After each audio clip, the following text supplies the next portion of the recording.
Once there lived a certain king who understood the languages of birds and beasts and insects. This knowledge had, of course, been given to him by a fairy godmother. But the problem was, if he ever revealed what it was that he learned through this power, he would turn into a stone. How he managed to avoid this for so long before this story opens, I cannot begin to guess, but he safely grew and married and was happy as monarchs usually are.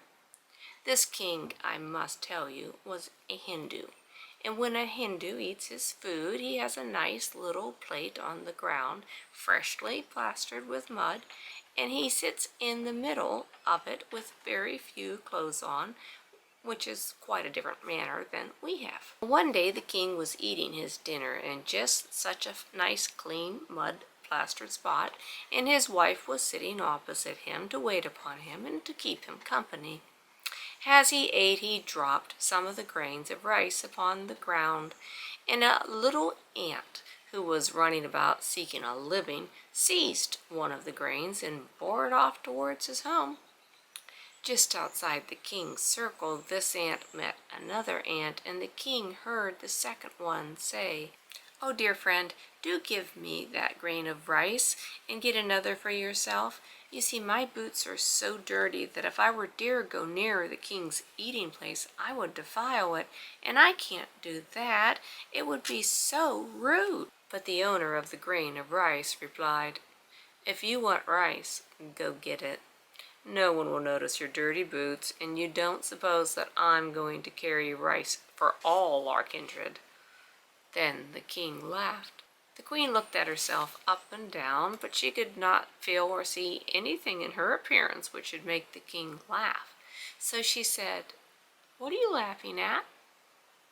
"Did I laugh?" said the king. "Of course you did," retorted the queen. "And if you think I'm so ridiculous, I wish you would say so instead of behaving in that stupid way. What are you laughing at?" "I'm not laughing at anything," answered the king.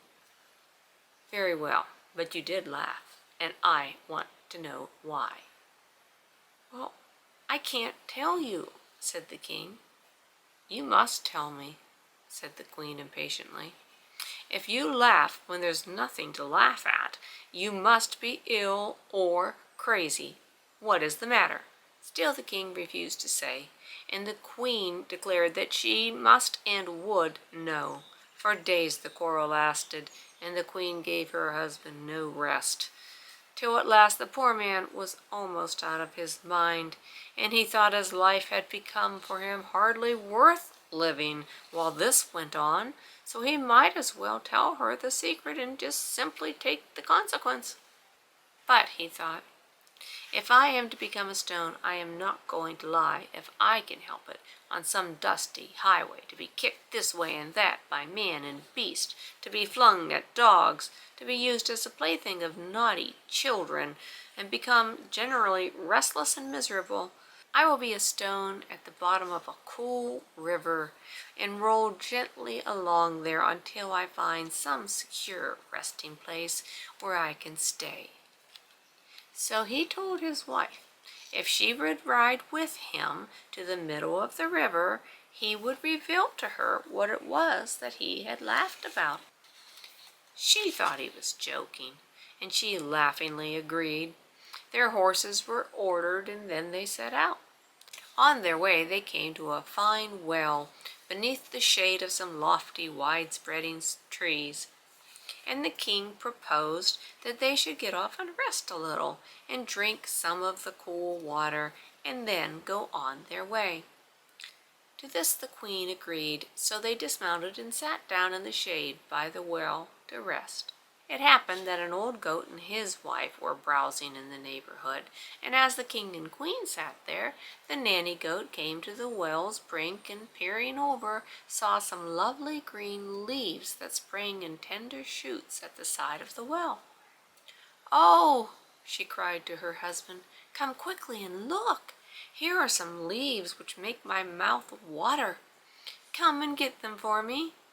Then the billy goat sauntered up and looked over, and after that he eyed his wife a little grouchily. You expect me to get those leaves for you, do you? I suppose you don't consider how in the world I am to reach them for you.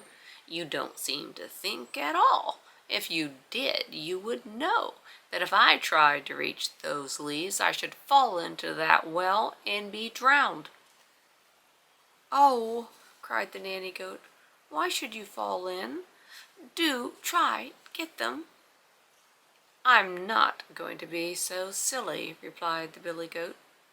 But the nanny goat still wept and entreated.